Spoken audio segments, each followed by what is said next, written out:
Selamat datang, dan selamat menikmati alur cerita di channel ini.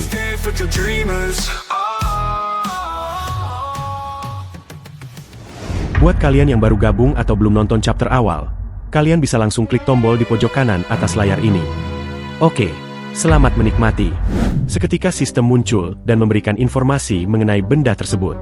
Benda itu ternyata merupakan ramuan kelincahan yang dibuat dari ekstrak 10.000 wortel. Diciptakan untuk memaksimalkan pertumbuhan wortel yang gagal berkembang, akibat ditanam oleh petani yang tidak becus. Meski memiliki aroma dan rasa yang mengerikan, setiap konsumsi ramuan itu mampu meningkatkan kelincahan secara permanen sebesar 1,5. Ramuan tersebut juga diketahui merupakan hasil produksi menara biru milik petani Delga, memiliki masa kedaluarsa hingga 100 tahun, serta berada pada peringkat C.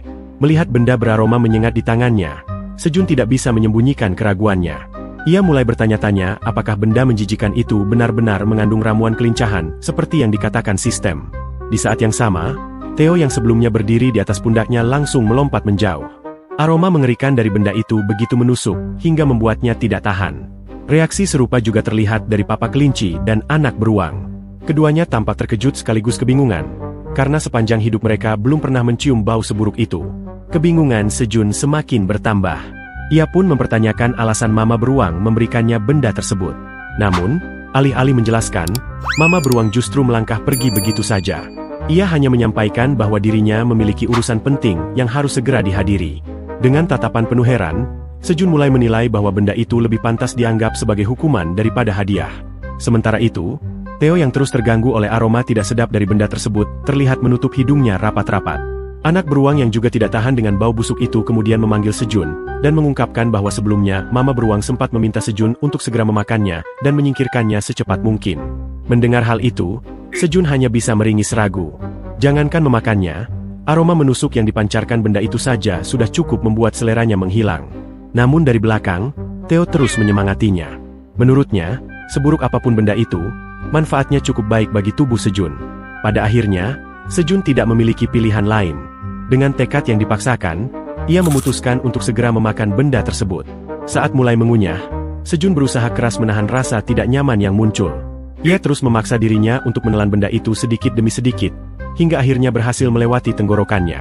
Namun begitu ramuan tersebut berhasil tertelan, ekspresi meringis di wajah Sejun perlahan berubah menjadi kebingungan. Sambil melanjutkan makannya, ia mulai menyadari sesuatu yang tidak terduga. Ternyata rasanya jauh lebih baik daripada yang sebelumnya ia bayangkan. Tak membutuhkan waktu lama, Sejun berhasil menghabiskan seluruh ramuan itu. Ia bahkan bertepuk tangan dengan wajah puas, lalu mengungkapkan betapa terkejutnya dirinya karena mampu menghabiskan benda beraroma mengerikan tersebut tanpa tersisa sedikit pun. Akan tetapi, tanpa disadarinya, sesaat setelah ramuan itu habis dimakan, tubuhnya tiba-tiba terasa ringan seperti melayang. Pandangannya mulai berbayang, dan rasa bingung segera memenuhi pikirannya ketika ia mencoba memahami apa yang sedang terjadi pada tubuhnya. Penglihatannya semakin kabur dari detik ke detik. Hingga akhirnya, tak lama setelah mengonsumsi ramuan itu, kesadaran Sejun benar-benar menghilang. Beberapa saat kemudian, Sejun terlihat terbaring di atas tanah. Kesadarannya perlahan kembali ketika suara Theo yang terus memanggil namanya terdengar berulang kali di telinganya. Saat itu, Theo, Raja Mino, Piu Piu, Iona, dan anak beruang tampak menghela napas lega. Wajah mereka yang sebelumnya dipenuhi kecemasan akhirnya sedikit tenang setelah mengetahui bahwa Sejun telah sadar kembali. Dengan gerakan lambat, Sejun berusaha duduk sambil memegangi kepalanya yang masih terasa pusing. Theo segera mendekat dan menceritakan betapa terkejutnya dirinya melihat apa yang terjadi pada Sejun. Theo kemudian menjelaskan bahwa sesaat setelah Sejun menelan benda aneh itu dalam satu gigitan, tubuhnya langsung ambruk dan kehilangan kesadaran. Bahkan, busa sempat keluar dari mulut Sejun. Pemandangan yang membuat Theo sangat khawatir dan mencemaskan keselamatannya. Mendengar penjelasan tersebut, Sejun mengaku bahwa dirinya sudah mengetahui hal itu. Namun ketika ia mulai berbicara, aroma tidak sedap kembali menyembur keluar dari mulutnya. Di sisi lain, Papa Kelinci terlihat mengambil dan menyodorkan topi milik Sejun yang sebelumnya terjatuh saat ia pingsan. Meski baru saja mengalami kejadian yang mengkhawatirkan, wajah Sejun justru dipenuhi kegembiraan. Ia memberitahukan kepada semua orang bahwa efek dari benda aneh itu ternyata luar biasa.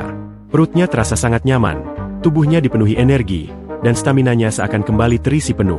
Namun tanpa disadari Sejun, setiap kali ia berbicara, aroma menyengat yang keluar dari mulutnya membuat Papa Kelinci dan Theo hanya bisa menatapnya dengan ekspresi terkejut. Dengan gerakan cepat, Theo langsung menutup mulut Sejun begitu melihatnya hendak berbicara. Aroma napas Sejun yang kini luar biasa tidak sedap membuat Theo bereaksi tanpa ragu. Sejun pun seketika terkejut dan kebingungan, tidak memahami mengapa Theo bertindak sedemikian drastis. Sambil menepuk lengan Sejun, Theo memohon agar ia menahan diri untuk tidak berbicara selama beberapa waktu. Meski masih diliputi kebingungan, Sejun akhirnya hanya menganggukkan kepala sebagai tanda setuju. Di sisi lain, Papa Kelinci masih terus menutup hidungnya sambil memegang topi milik Sejun yang bahkan belum sempat ia kembalikan. Tak lama kemudian, Theo mengalihkan perhatiannya kepada peserta lainnya.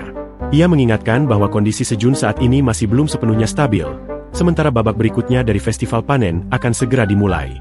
Mendengar hal itu, Sejun yang telah diminta untuk tetap diam hanya bisa berdiri dengan wajah penuh tanda tanya. Ia menatap sekeliling tanpa mampu mengutarakan kebingungan yang memenuhi pikirannya. Beberapa saat kemudian, sebuah wortel biru yang dihiasi pita biru perlahan melayang di udara. Cahaya kebiruan yang berkilauan memancar dari tubuhnya, menerangi area di sekitarnya dengan nuansa yang memukau. Pada saat yang sama, sistem kembali muncul dan mengumumkan bahwa babak final festival panen akan segera dimulai. Wortel biru itu terus melayang dengan anggun di langit, memancarkan cahaya yang semakin terang ke segala arah. Raja Mino, Sejun, Theo, dan seluruh peserta yang hadir tak kuasa mengalihkan pandangan mereka. Keindahan cahaya tersebut membuat semua orang terpaku dalam kekaguman. Tak lama setelahnya, alunan musik yang merdu mulai terdengar memenuhi udara. Sumbernya berasal dari para malaikat kelinci yang perlahan muncul di tengah pertunjukan. Beberapa di antaranya memainkan trompet, gitar, harpa, dan drum secara bersamaan. Setiap nada yang mengalun berpadu sempurna, menciptakan harmoni yang begitu indah dan memanjakan telinga. Pemandangan itu membuat kelinci hitam dan piu-piu terpukau. Mata mereka berbinar mengikuti setiap gerakan para malaikat kelinci. Bahkan piu-piu merasakan sensasi aneh yang sulit dijelaskan, seolah-olah pertunjukan itu pernah ia lihat sebelumnya. Gambaran samar dari sebuah buku yang pernah dibacanya saat masih kecil perlahan muncul kembali dalam ingatannya. Diiringi lantunan nada yang lembut dan menenangkan, anak beruang serta peserta lainnya terlihat benar-benar larut dalam suasana. Piu-piu sendiri tidak henti-hentinya menunjukkan kekagumannya terhadap penampilan para malaikat kelinci yang menurutnya begitu luar biasa. Tak lama kemudian, pancaran cahaya kebiruan semakin kuat menyelimuti area festival.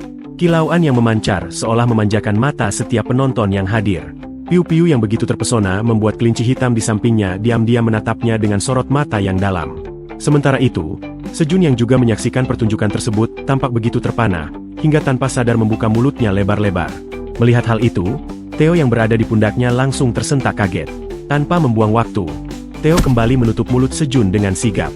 Ia benar-benar tidak ingin aroma tidak sedap yang terus keluar dari mulut Sejun kembali menyebar kemana-mana. Di sisi lain, rakun pedagang memperhatikan seluruh kemeriahan itu dengan senyum tipis. Menurutnya, acara tersebut sudah jauh melampaui sebuah kompetisi biasa. Festival itu terasa seperti perayaan besar yang membuat semua orang dapat menikmati kebersamaan dalam suasana damai dan penuh kegembiraan. Sementara wortel biru terus memancarkan sinarnya dan para malaikat kelinci memainkan melodi yang menenangkan hati, sebuah kejutan lain tiba-tiba muncul. Sebuah panggung perlahan terbentuk di tengah arena sebagai bagian dari pertunjukan. Kemunculan panggung tersebut langsung membuat rakun pedagang dan para penonton lainnya terkejut, karena tidak seorang pun menyangka masih ada bagian spektakuler lain yang telah dipersiapkan. Di tengah suasana yang semakin meriah, Raja Mino terlihat menikmati setiap alunan musik yang terdengar. Melodi yang dimainkan terasa begitu hidup, hingga membuat seluruh tubuhnya seolah ingin terus bergerak mengikuti irama. Melihat antusiasmenya, Sejun dan Theo hanya bisa tersenyum. Di sisi lain, Lady Mino perlahan menghampiri Oxtree yang sedang menikmati pertunjukan. Mendengar dirinya dipanggil, Oxtree pun menoleh dengan penasaran, ingin mengetahui apa yang diinginkan oleh Lady Mino. Dengan gerakan anggun, Lady Mino mengulurkan tangannya dan mengajak Oxtree untuk berdansa bersama. Ajakan itu membuat Oxtree tampak ragu. Ia merasa dirinya tidak pandai menari dan khawatir tidak dapat mengikuti dengan baik. Namun Lady Mino hanya menatapnya lembut sambil menggenggam tangannya erat, seolah ingin meyakinkannya bahwa ia mampu melakukannya. Sesaat kemudian, Lady Mino mulai membimbing Oxtree ke posisi dansa yang benar. Gerakan yang lembut dan penuh perhatian itu membuat wajah Oxtree perlahan memerah karena malu. Dari kejauhan, Sejun, Theo, dan Raja Mino memperhatikan pemandangan tersebut dengan rasa penasaran, bertanya-tanya apa yang akan terjadi selanjutnya. Tak berselang lama, keduanya mulai berdansa di atas panggung. Gerakan mereka tampak begitu selaras, seolah telah berlatih bersama sejak lama. Melihat pasangan itu menari dengan serasi, para Minotaur lainnya langsung bersorak penuh kegembiraan. Bagi mereka, Lady Mino dan Oxtree terlihat sangat cocok satu sama lain. Namun berbeda dengan yang lain, perhatian Theo justru tertuju pada Sejun. Ia memperhatikan bagaimana Sejun menatap ke arah panggung dengan sorot mata yang hangat dan penuh perasaan. Melihat ekspresi tersebut, Theo langsung menggoda Sejun. Ia menebak bahwa Sejun sedang merasa iri dengan pemandangan yang ada di hadapannya. Meski begitu, Theo tetap tidak melepaskan tangannya dari mulut Sejun agar ia tidak mulai berbicara lagi. Dengan penuh keyakinan, Theo bahkan merasa tidak perlu mendengar pengakuan apapun, karena menurutnya, tatapan Sejun sudah cukup untuk mengungkapkan apa yang sedang dirasakannya. Secara tiba-tiba, Theo yang berdiri di atas pundak Sejun langsung mendorong tubuhnya ke depan. Dengan penuh semangat, ia meminta Sejun untuk mengikuti kata hatinya dan ikut berdansa. Dorongan mendadak itu membuat Sejun kehilangan keseimbangan sejenak, dan hanya bisa berdiri kebingungan di tengah sorotan banyak pasang mata. Dengan gugup, Sejun menoleh ke belakang dan berusaha menyampaikan bahwa dirinya bahkan belum pernah berdansa di hadapan banyak orang sepanjang hidupnya. Namun, baru saja ia membuka mulut, Iona, Theo, dan anak beruang langsung terkejut melihat tindakannya. Tanpa membuang waktu, Theo segera menampar pipi Sejun dengan keras sebagai peringatan. Ia kembali mengingatkan agar Sejun tidak mencoba-coba membuka mulutnya untuk sementara waktu. Namun sesaat kemudian, ekspresi Theo yang semula tegas perlahan berubah hangat. Dengan tatapan yang lebih lembut, ia mengingatkan Sejun bahwa selama ini dirinya telah bekerja tanpa henti dan memikul begitu banyak tanggung jawab. Karena itu, Theo ingin Sejun melupakan semuanya sejenak dan menikmati festival tersebut dengan hati yang benar-benar gembira. Mendengar hal itu, Sejun yang tidak diperbolehkan berbicara hanya bisa menatap Theo dalam diam. Tidak ada kata-kata yang keluar, tetapi sorot matanya memperlihatkan bahwa ia memahami maksud sahabat kecilnya itu. Beberapa saat kemudian, Sejun perlahan menurunkan Theo ke atas panggung. Dari kejauhan, anak beruang, Theo, dan Iona menatap penuh rasa penasaran. Mereka bertanya-tanya apa yang akan dilakukan Sejun setelah naik ke atas panggung. Sementara itu, Sejun yang kini berdiri seorang diri di tengah panggung perlahan menunjukkan ekspresi yang berbeda. Wajahnya berubah serius, seolah sedang mempersiapkan sesuatu yang besar. Sesaat kemudian, ia memejamkan mata dan membiarkan dirinya tenggelam dalam alunan musik yang memenuhi udara. Dengan mengikuti irama yang didengarnya, Sejun mulai berjoget. Gerakannya mengalir tanpa ragu, membuat para Minotaur, Oxtree, dan Lady Mino yang sebelumnya sedang berdansa langsung terdiam. Bahkan Iona, Theo, dan anak beruang kembali dibuat terkejut oleh aksi yang sama sekali tidak mereka duga. Saat itu, Sejun terus bergoyang dengan penuh percaya diri. Ia berusaha mengikuti lantunan musik indah yang dimainkan para malaikat kelinci, menikmati setiap detik yang dilaluinya di atas panggung. Dari wajahnya terlihat jelas bahwa ia benar-benar tenggelam dalam suasana dan menikmati momen tersebut sepenuh hati. Namun di sisi lain, para malaikat kelinci yang menyaksikan penampilannya hanya bisa saling memandang dengan ekspresi heran. Tidak satu pun dari mereka memberikan komentar. Sementara itu, Sejun justru tersenyum puas dalam hati, merasa bahwa berjoget ternyata jauh lebih menyenangkan daripada yang selama ini ia bayangkan. Tak lama kemudian, Theo melompat tinggi ke udara dan langsung menghampiri Sejun yang masih berdiri di atas panggung. Sejun refleks mengangkat tubuh kecil Theo, yang saat itu menatapnya dengan mata berbinar dan ekspresi yang begitu emosional. Air mata mulai menggenang di pelupuk mata Theo. Dengan perasaan campur aduk, ia meminta maaf kepada Sejun karena sebelumnya telah mendorong dan menyuruhnya berjoget di depan semua orang. Di saat yang sama, Theo mengungkapkan sesuatu yang sama sekali tidak diduga oleh Sejun. Selama hidupnya, ia mengaku belum pernah melihat seseorang menari seburuk itu. Gerakan Sejun bahkan sama sekali tidak selaras dengan irama musik yang sedang dimainkan. Menurut Theo, ia lebih memilih menghadapi bau mulut Sejun yang menyebar kemana-mana daripada harus kembali menyaksikan tarian tersebut. Komentar yang tajam dan menghantam seperti petir di siang bolong itu langsung membuat Sejun terdiam dalam keterkejutan. Tak lama kemudian, Sejun terlihat berjongkok lesu di hadapan Theo dan anak beruang. Semangat yang sebelumnya membara seakan lenyap dalam sekejap. Anak beruang yang tidak mengetahui percakapan di antara mereka hanya memandang bingung. Dari sudut pandangnya, sepertinya Theo baru saja meminta Sejun untuk tidak pernah membuka mulutnya lagi sepanjang hidup. Sementara itu, di sisi lain arena, kelinci hitam terlihat memanggil Putri Piu Piu. Dengan wajah yang sedikit memerah karena gugup, kelinci hitam mengulurkan tangannya dan mengajak Piu Piu untuk berdansa bersama. Ajakan itu membuat wajah Piu Piu langsung memerah. Rasa malu dan terkejut bercampur menjadi satu, hingga ia tidak tahu harus bereaksi seperti apa. Meski demikian, Piu Piu akhirnya menolak ajakan tersebut dengan halus. Ia meminta maaf dan menjelaskan bahwa saat ini dirinya tidak bisa menikmati festival seperti yang lain. Pikirannya masih dipenuhi oleh aturan grid yang berlaku di lantai 55, tempat begitu banyak orang sedang mengalami penderitaan. Namun kelinci hitam tidak melepaskan tangannya. Dengan mantap, ia menggenggam tangan Piu Piu dan berusaha meyakinkannya bahwa menikmati pertunjukan ini mungkin dapat sedikit meringankan beban yang selama ini menekan hatinya. Ia tidak ingin terus melihat Piu Piu tenggelam dalam rasa frustrasi yang berkepanjangan. Menurut kelinci hitam, jika ada seseorang yang pantas merasa frustrasi, maka orang itu seharusnya adalah Grid. Bagaimanapun juga, mereka berencana merebut kembali kerajaan pita merah yang selama ini menjadi tujuan mereka. Sambil terus menggenggam tangan Piu-Piu, kelinci hitam menunjukkan keyakinannya sebagai seorang ksatria.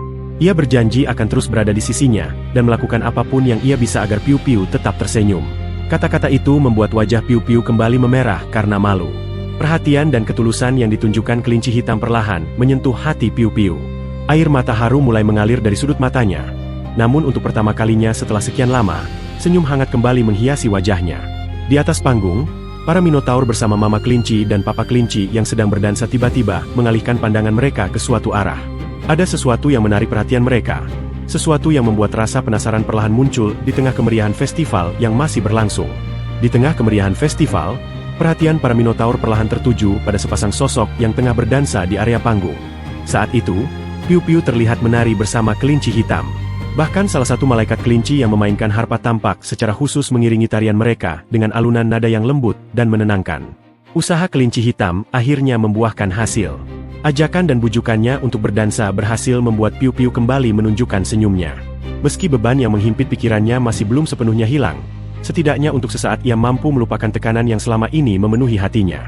Di sisi lain, Iona yang menyaksikan pemandangan itu tidak dapat menyembunyikan rasa leganya. Melihat senyum hangat kembali menghiasi wajah Piu-Piu, membuat hatinya terasa jauh lebih tenang. Tak lama kemudian, Theo yang berdiri di samping Iona perlahan mengulurkan tangannya. Gerakan sederhana itu seolah menjadi sebuah ajakan agar Iona ikut menikmati suasana dan berdansa bersama. Melihat uluran tangan tersebut, Iona tampak terkejut sesaat. Namun tak lama kemudian, senyum bahagia pun menghiasi wajahnya. Kehangatan yang tercipta di tengah festival membuatnya merasa begitu senang. Kini seluruh arena dipenuhi suasana yang damai dan membahagiakan. Semua orang larut dalam kegembiraan, menikmati jalannya festival sambil berdansa mengikuti alunan musik merdu yang dimainkan oleh para malaikat kelinci. Cahaya yang berkilauan, tawa yang menghangatkan hati, dan irama musik yang lembut berpadu menjadi satu, menciptakan momen yang terasa begitu indah. Menyaksikan pemandangan tersebut, Sejun tidak dapat menahan rasa bahagianya.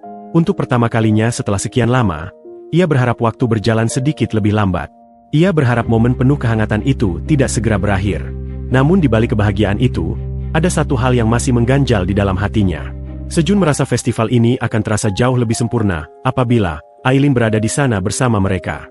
Ia mulai menyadari bahwa sejak festival dimulai, Aileen tidak pernah lagi menghubunginya. Kesadaran itu membuat rasa khawatir perlahan tumbuh di dalam dirinya. Pada saat yang sama, suasana perlahan bergeser ke tempat yang berbeda. Di lokasi yang jauh dari kemeriahan festival, Aileen terlihat terjatuh di atas tanah. Tubuhnya terbaring lemah, sementara kilatan listrik tipis sesekali memancar dari tubuhnya, menandakan kondisi yang jauh dari baik. Di hadapannya, Kaiser memperingatkannya dengan nada serius. Menurutnya, Aileen telah gagal untuk yang keempat kalinya. Jika keadaan itu terus berlanjut, jantung naga yang dimilikinya tidak akan mampu bertahan lebih lama lagi. Peringatan tersebut terdengar semakin mengkhawatirkan ketika Aileen yang tergeletak di tanah, hanya bisa mengerang kesakitan. Setiap tarikan napas terasa berat, sementara rasa sakit terus menjalar ke seluruh tubuhnya. Namun meski berada dalam kondisi seperti itu, Aileen tetap menolak untuk menyerah. Dengan tekad yang tidak tergoyahkan, ia kembali meminta Kaiser untuk mencobanya sekali lagi. Ia berjanji bahwa percobaan berikutnya akan menjadi yang terakhir. Air mata mulai mengalir di pipinya. Dalam tangis yang bercampur rasa sakit dan keputusasaan, Aileen terus memohon. Di balik semua penderitaan yang sedang ia alami, hanya ada satu tujuan yang memenuhi pikirannya. Apapun risikonya, ia merasa harus segera pergi menemui Sejun.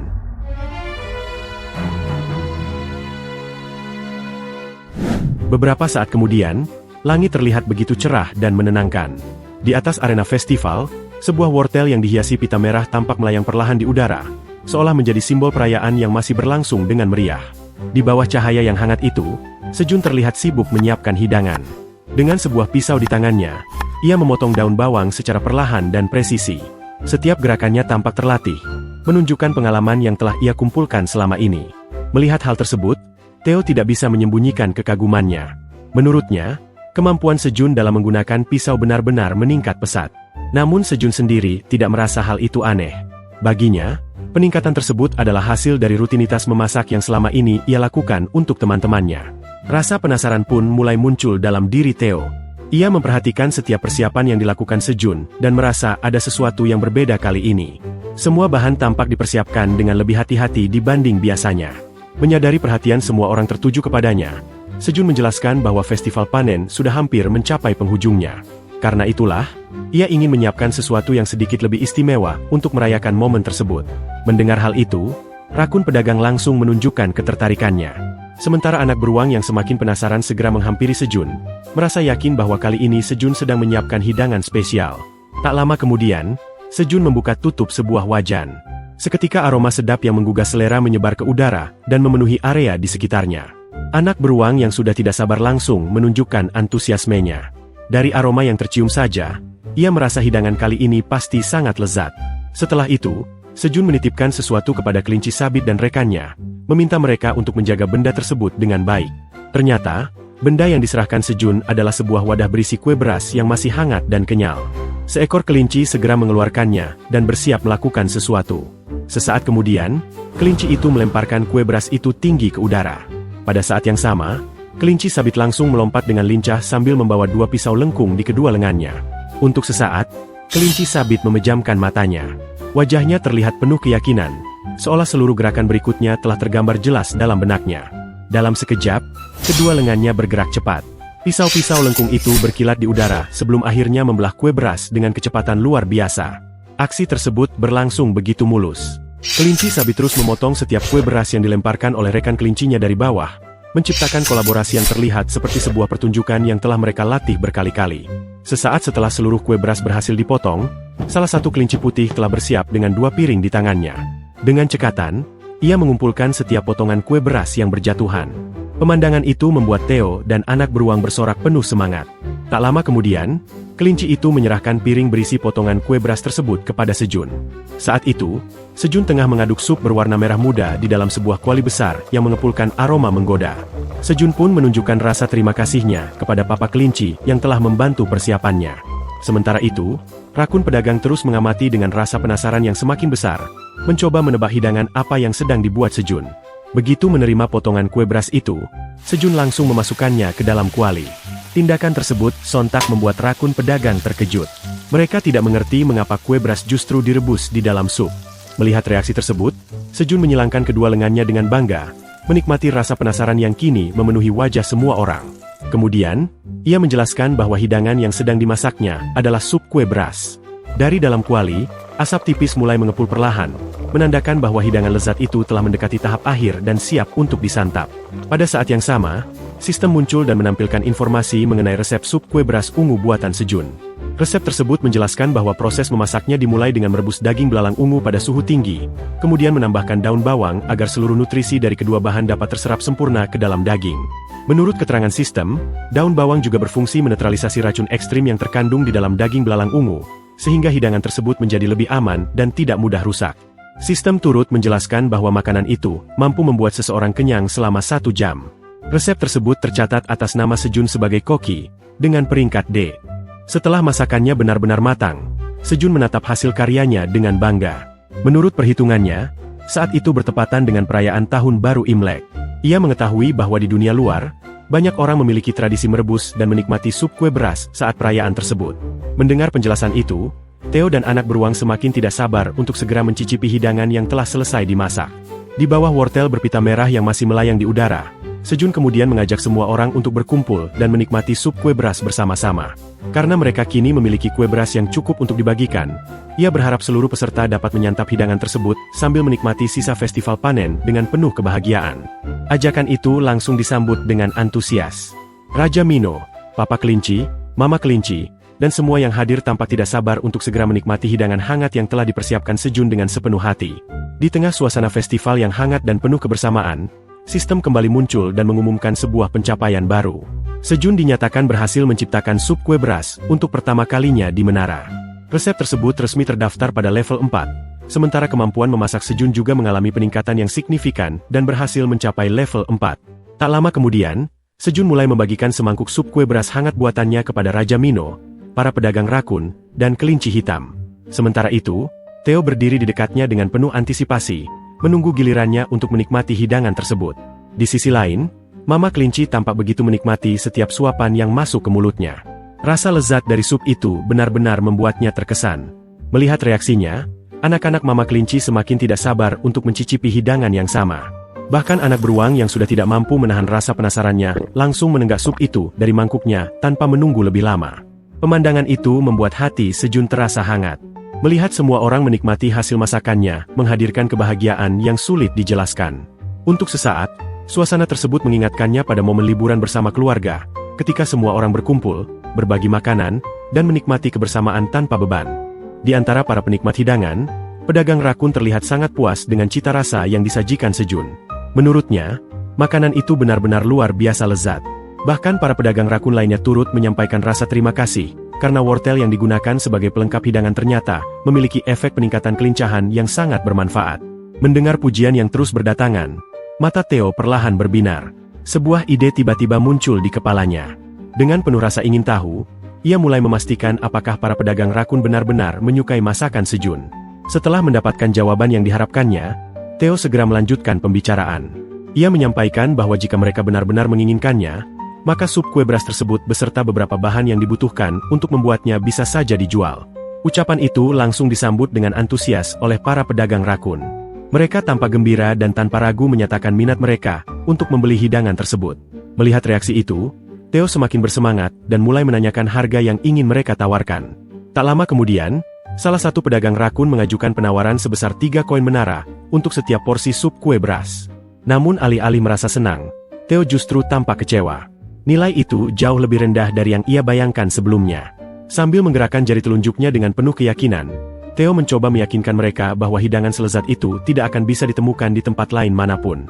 Perkataan tersebut membuat salah satu pedagang rakun mengangguk setuju.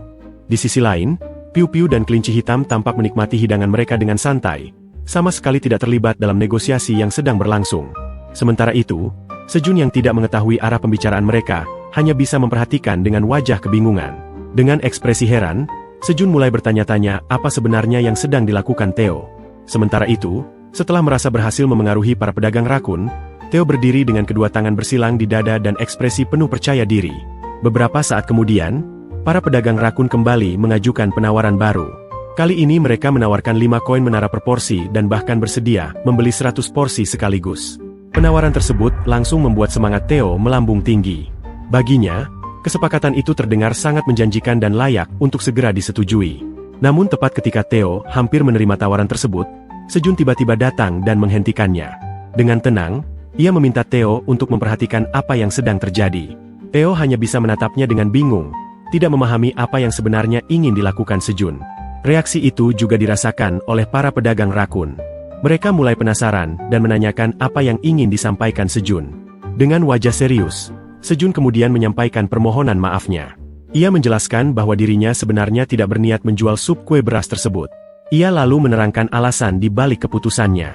Persediaan kue beras yang dimilikinya sangat terbatas dan hanya cukup untuk dinikmati oleh mereka yang hadir saat itu. Menurut Sejun, alasan ia membagikan sup tersebut bukan untuk berdagang, melainkan karena hari itu memiliki arti yang istimewa baginya. Bahkan jika suatu saat ia memutuskan untuk menjualnya, jumlah yang tersedia kemungkinan hanya sekitar 300 porsi. Dengan kata lain, sup kue beras buatannya adalah hidangan yang sangat terbatas. Mendengar penjelasan tersebut, kedua pedagang rakun langsung terkejut. Informasi bahwa hidangan itu memiliki jumlah yang terbatas membuat pikiran mereka bekerja dengan cepat. Dalam sekejap, keduanya mulai mempertimbangkan kembali nilai sebenarnya dari makanan yang ada di hadapan mereka. Tanpa membuang waktu, salah satu pedagang rakun kembali memastikan apakah benar tidak ada cara lain agar Sejun bersedia menjual sup tersebut. Kali ini mereka bahkan siap membayar 3 kali lipat dari penawaran sebelumnya. Pedagang rakun lainnya segera menambahkan bahwa mereka berniat membeli seluruh persediaan dengan harga 15 koin menara untuk setiap porsinya. Penawaran mendadak itu langsung membuat Theo membelalakan matanya. Ia sama sekali tidak menyangka harga yang ditawarkan bisa melonjak setinggi itu, hanya dalam waktu singkat. Meski demikian, Sejun tidak langsung menerima tawaran tersebut. Dengan tenang, ia memilih mempertahankan sikapnya dan berpura-pura mempertimbangkan keputusan itu terlebih dahulu. Ia membiarkan suasana hening sejenak, seolah sedang menimbang setiap kemungkinan dengan hati-hati. Setelah beberapa saat berpikir, Sejun akhirnya mengulurkan tangannya. Namun alih-alih menerima harga 15 koin menara yang ditawarkan, ia justru menyampaikan sesuatu yang tidak terduga. Menurutnya, ia merasa tidak enak jika harus menerima harga setinggi itu. Karena alasan tersebut, ia memutuskan untuk menjual 200 porsi sup kue beras dengan harga 13 koin menara per porsi. Keputusan tersebut langsung membuat kedua pedagang rakun terdiam dalam keterkejutan. Mereka tidak menyangka bahwa di tengah kesempatan memperoleh keuntungan lebih besar, Sejun justru memilih menawarkan harga yang lebih rendah daripada yang mereka ajukan sendiri.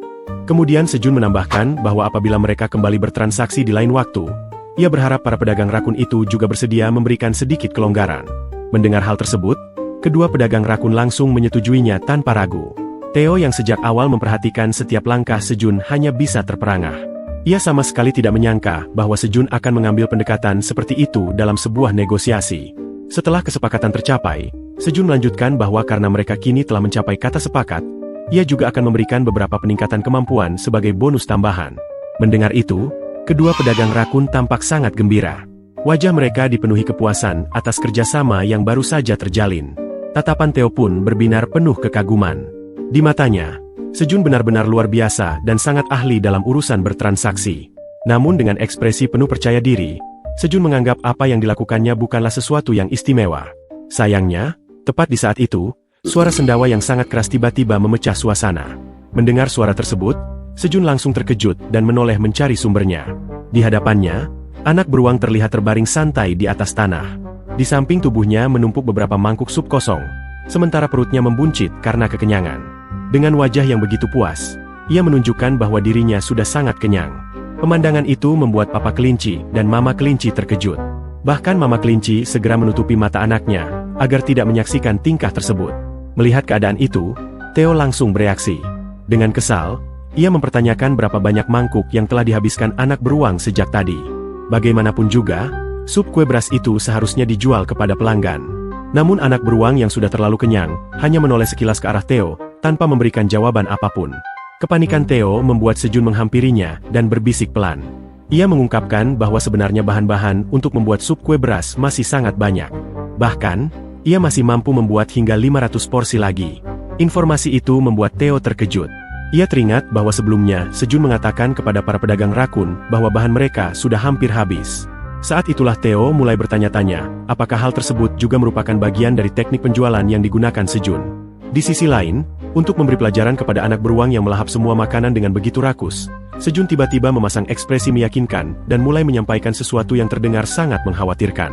Dengan nada serius, Sejun memberitahukan bahwa setiap mangkuk sup yang dimakan akan membuat usia anak beruang bertambah 1 tahun. Karena jumlah yang dimakannya begitu banyak, Sejun pun merasa bahwa saat ini usia anak beruang mungkin sudah mencapai 100 tahun. Tidak berhenti sampai di situ, Sejun bahkan menyebutkan bahwa anak beruang kini mungkin telah berubah menjadi seorang kakek tua. Seketika itu juga, air mata mulai mengalir dari mata anak beruang. Dengan suara bergetar, ia mulai mempertanyakan apakah dirinya benar-benar telah berubah menjadi kakek tua. Anak beruang itu kemudian menangis sambil berguling-guling di atas tanah. Rasa takut begitu jelas terlihat dari dirinya. Ia tidak ingin menjadi lebih tua daripada ibunya sendiri. Tingkah polosnya itu justru membuat Sejun tidak bisa menahan tawa.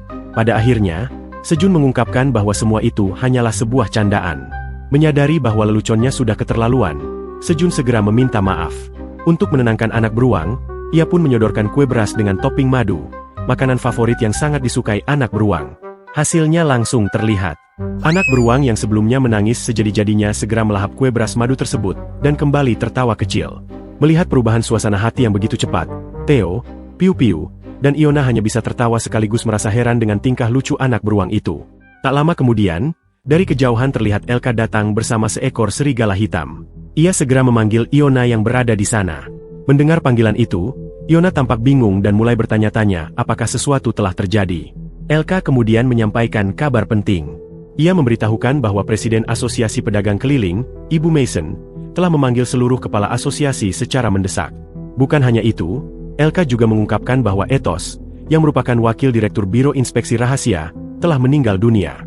Di saat yang sama, Zerat, putra Ibu Mason, juga dilaporkan menghilang tanpa jejak. Menurut dugaan mereka, Grit adalah dalang di balik seluruh kejadian tersebut. Kabar mengenai hilangnya Zerat langsung membuat Sejun, Theo, Iona, Piu-Piu terkejut. Suasana yang sebelumnya hangat seketika berubah menjadi tegang. Piu-Piu pun tidak bisa menyembunyikan kekesalannya.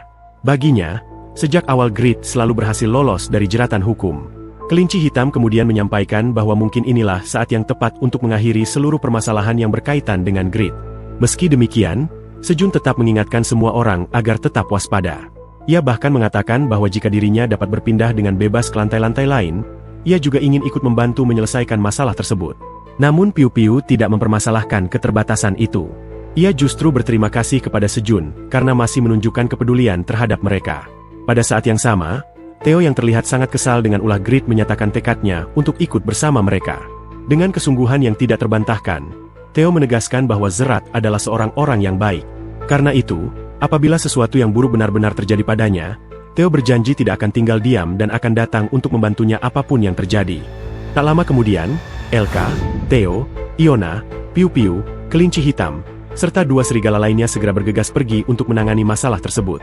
Sementara itu, Sejun, anak beruang, Raja Mino, dan yang lainnya hanya bisa berdiri diam memandangi kepergian mereka. Dalam hati, mereka semua berharap persoalan yang sedang terjadi dapat segera terselesaikan. Dengan wajah yang dipenuhi kecemasan, Sejun terus berharap agar tidak ada hal buruk yang menimpa mereka. Namun di saat yang sama, Raja Mino terlihat menyilangkan kedua lengannya sebelum memanggil nama Park Sejun. Sejun segera menoleh ke arahnya. Raja Mino kemudian menyampaikan bahwa mereka juga harus segera kembali, karena mereka telah meninggalkan Waypoint terlalu lama. Selain itu, Raja Mino mengingatkan bahwa bulan biru akan segera tiba. Mendengar kalimat itu, Sejun langsung terdiam. Raut wajahnya menunjukkan keterkejutan yang nyata. Barulah ia menyadari bahwa dirinya terlalu sibuk dan terdistraksi oleh urusan sup kue beras, hingga hampir melupakan kedatangan bulan biru. Mendengar pengakuan tersebut, Raja Mino segera mengingatkannya untuk tetap berhati-hati. Tidak berhenti sampai di situ, Raja Mino juga mengatakan bahwa ia merasakan sesuatu yang tidak biasa dari arah hutan di barat daya. Mendengar hal itu, Sejun langsung mengaitkannya dengan keberadaan Ent yang rusak. Namun bahkan sebelum ia sempat menyelesaikan pendapatnya, Raja Mino dengan tegas menolak kemungkinan tersebut. Menurut Raja Mino, energi yang ia rasakan sama sekali berbeda dari keberadaan Ent yang mereka kenal selama ini. Dengan nada serius, Raja Mino menjelaskan bahwa apa yang ia rasakan adalah sesuatu yang memancarkan hawa panas. Dan semakin ia mencoba merasakannya, semakin jelas pula bahwa sumber energi tersebut membawa aura api yang menyala-nyala, seolah ada kobaran besar yang tengah bangkit dari kedalaman hutan.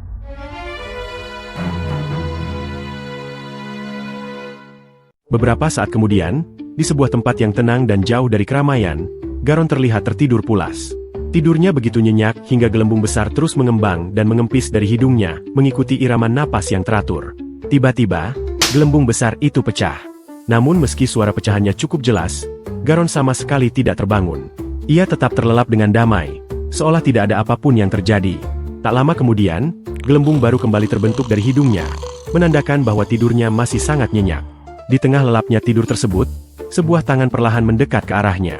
Tanpa peringatan, tangan itu langsung menepuk tubuh Garon dengan cukup keras sambil memanggil namanya.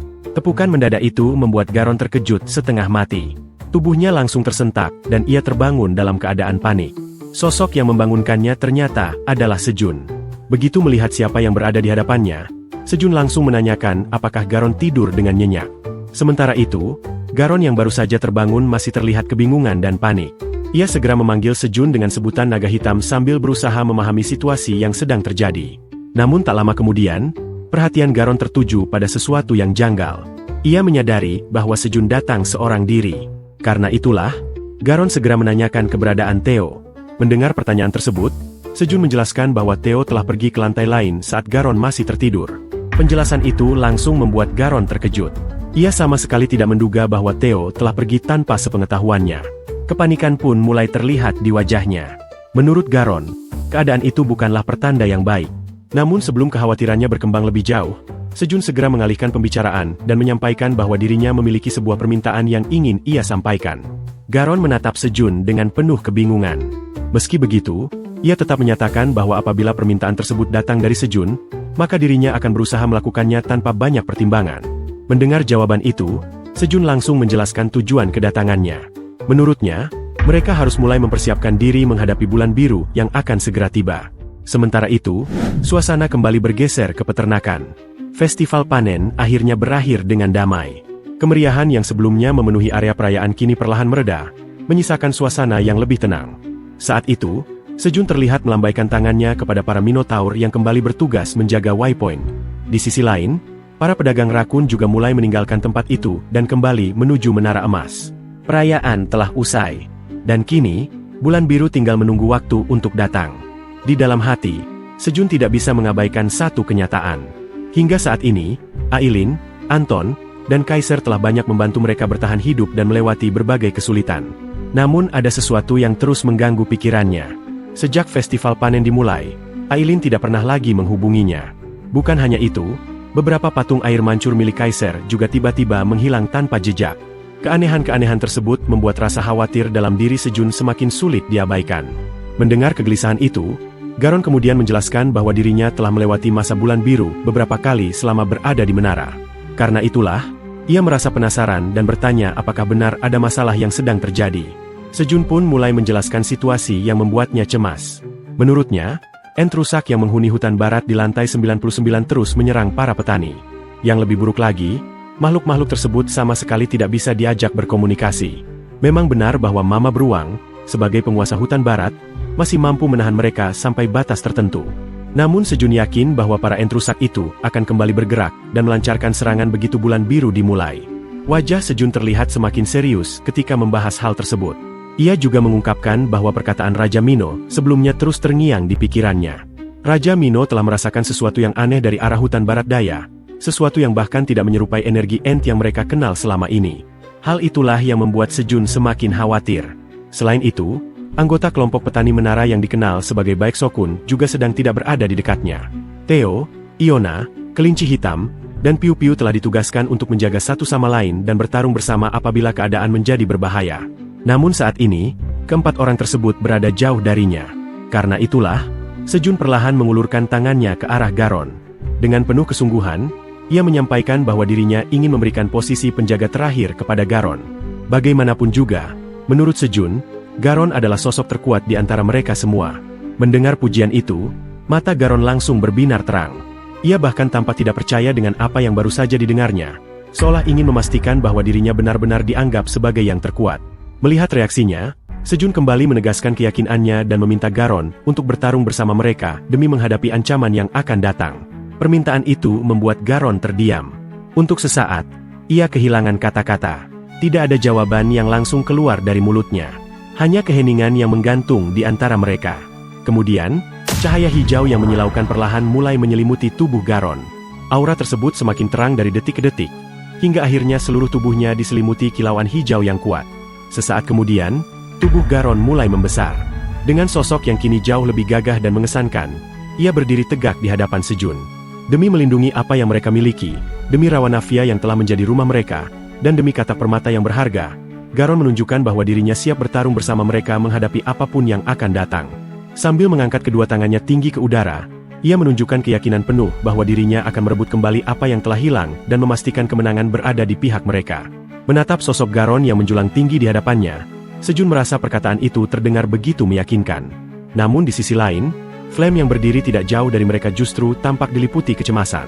Sambil memanggil nama Sejun, Flame kemudian menanyakan apa yang seharusnya mereka lakukan untuk menghadapi kedatangan bulan biru yang semakin dekat.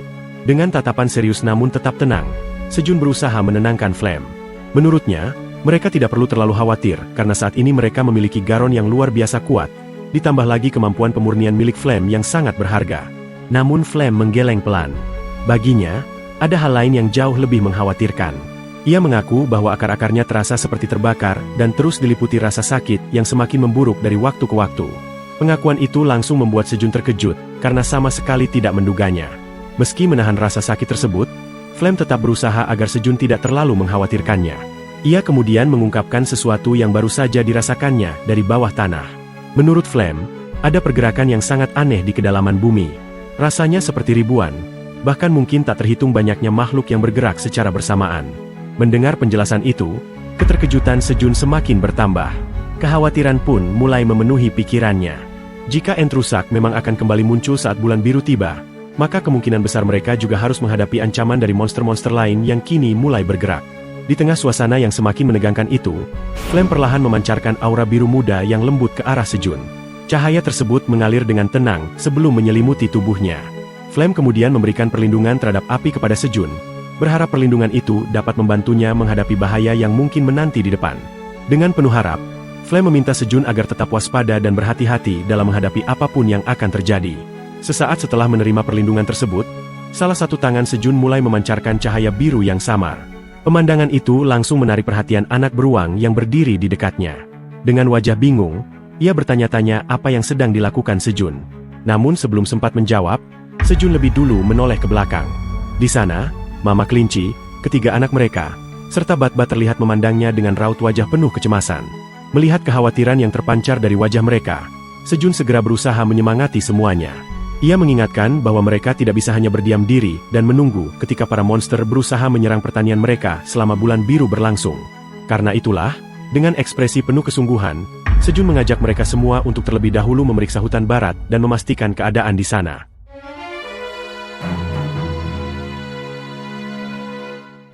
Beberapa saat kemudian, tepat sebelum fenomena bulan biru dimulai, suasana bergeser ke tempat lain. Di lokasi yang jauh berbeda, Piu-Piu terlihat menatap langit yang perlahan berubah. Dengan perasaan gelisah, ia menyadari bahwa gerhana bulan biru akan segera datang. Pemandangan itu membuatnya semakin cemas. Ia mulai bertanya-tanya apakah lantai 99 akan tetap baik-baik saja tanpa kehadiran mereka di sana. Mendengar kekhawatiran tersebut, Theo melirik ke arah Piu-Piu dan segera berusaha menenangkannya. Dengan keyakinan penuh, Theo mengatakan bahwa tidak ada alasan untuk terlalu mencemaskan keadaan itu. Baginya, Sejun adalah orang terkuat yang pernah ia kenal, dan ia yakin Sejun pasti mampu mengatasi semua masalah yang muncul. Kelinci hitam yang berada di dekat mereka pun mengangguk setuju. Menurutnya, apa yang dikatakan Theo memang benar. Saat ini, hal terpenting adalah tetap fokus pada masalah yang sedang mereka hadapi. Bagaimanapun juga, tujuan mereka sekarang bukanlah lantai 99. Musuh yang sedang menanti mereka adalah Kerajaan Pita Merah. Mendengar nama itu disebut, Piu-Piu kembali diliputi berbagai perasaan. Dengan wajah yang masih menyimpan kecemasan, ia merasa sudah sangat lama tidak kembali ke tempat tersebut. Di sampingnya, Elka kemudian menjelaskan informasi yang baru saja ia peroleh dari Mason. Berdasarkan laporan yang diterimanya, Zerat saat ini disandera di dalam Kerajaan Pita Merah. Tak hanya itu, Elka juga mengungkapkan bahwa Grid menuntut kekuasaan yang hampir tidak terbatas atas asosiasi pedagang sebagai syarat tebusan. Baginya, tindakan itu tidak lebih dari ancaman terang-terangan yang dilakukan tanpa rasa takut sedikitpun. Mendengar kabar tersebut, kemarahan kelinci hitam langsung tersulut. Ia tidak bisa menyembunyikan rasa muaknya terhadap tindakan Grid yang dianggapnya sangat keji. Sementara itu, Iona yang berdiri di belakang mereka menambahkan bahwa sejak Biro Inspeksi Rahasia tidak lagi dapat dipercaya, Mason tidak memiliki pilihan selain mengirim misi rahasia tersebut kepada mereka. Di tengah suasana yang mulai memanas, Theo dengan lantang menyatakan keyakinannya. Menurutnya, mereka pasti mampu mengalahkan Grid dan menyelamatkan Zerat yang sedang disandera. Bahkan bukan tidak mungkin mereka juga dapat merebut kembali Kerajaan Pita Merah yang telah jatuh ke tangan musuh. Perkataan Theo seolah menyalakan kembali semangat yang sempat meredup. Harapan perlahan kembali tumbuh di dalam hati mereka. Dengan tekad yang semakin kuat, seluruh anggota kelompok memandang ke arah kerajaan di kejauhan, membayangkan hari ketika mereka berhasil merebut kembali tempat itu.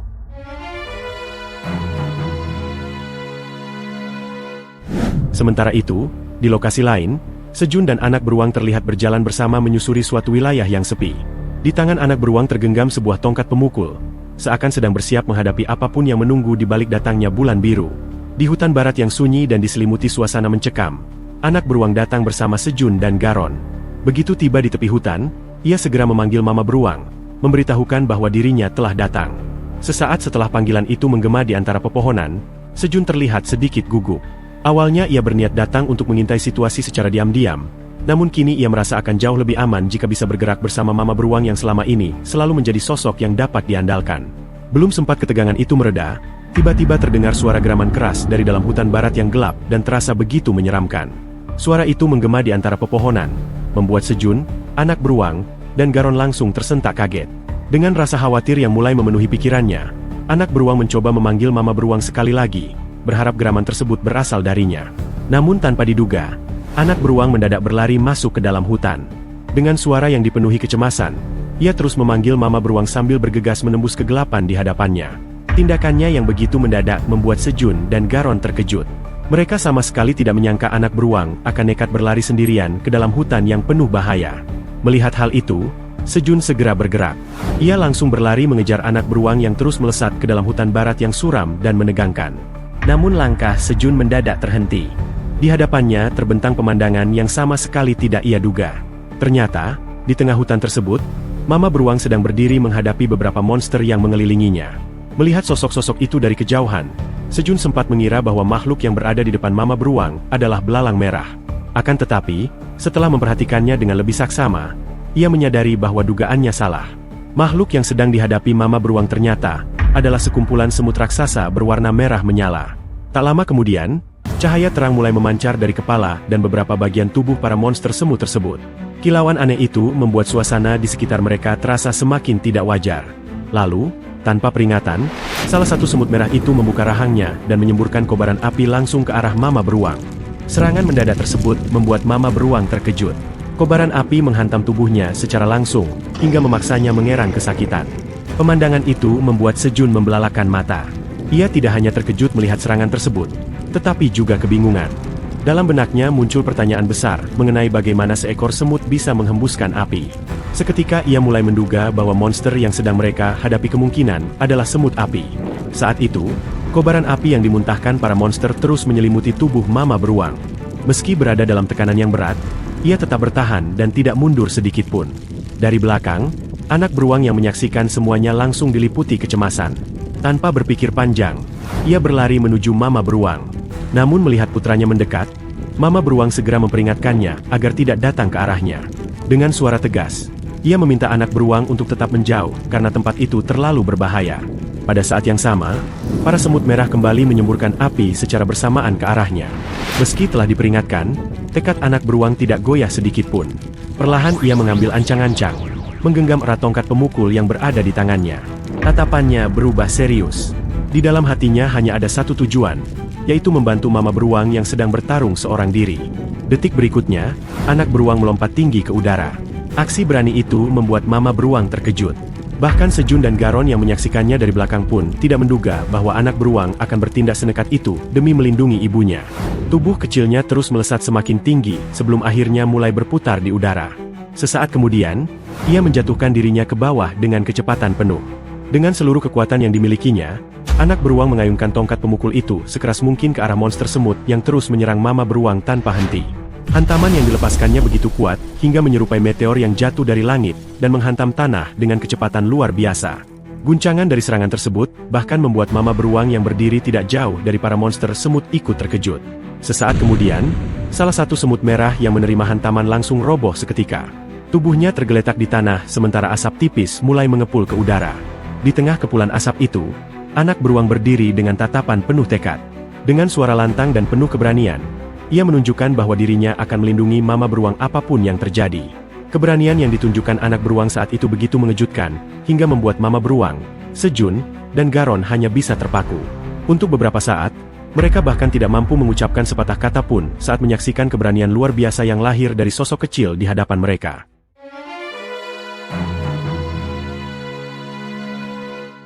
Keberanian anak beruang yang baru saja ditunjukkannya berhasil membuahkan hasil. Salah satu monster semut api kini tergeletak tak bernyawa di atas tanah, sementara asap putih perlahan mengepul dari tubuhnya.